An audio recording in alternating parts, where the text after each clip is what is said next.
আসসালামু আলাইকুম। আজকে আসলাম কৃষকের অবস্থা জানতে, বা কৃষক কিরকম আছে।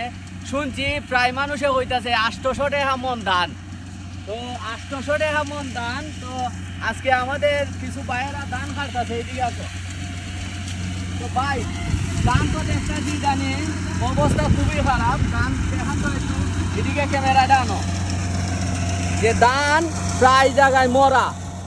তো ধান কত টাকা মন আসলে সত্যিটা কি জানেননি? 800 টাকা মন 800 টাকা মন।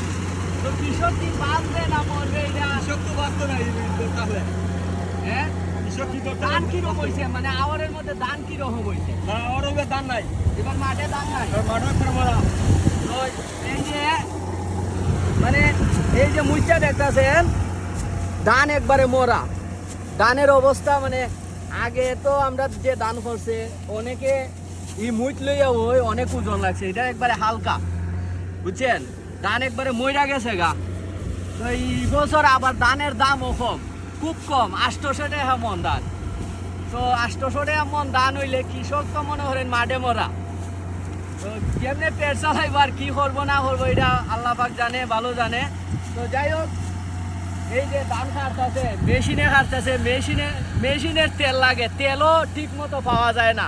আমাদের যে আওয়ারের মধ্যে ধান কাটতেছে, যে মেশিনগুলা কাটবে এই মেশিনের তেলই পাওয়া যায় না। তো যাই হোক, সব মিলিয়া আমরা বাঙালি খুব অসহায় এখন বর্তমানে। তো আসসালামু আলাইকুম, ভিডিওটা শেয়ার করবেন, ভালো থাকবেন।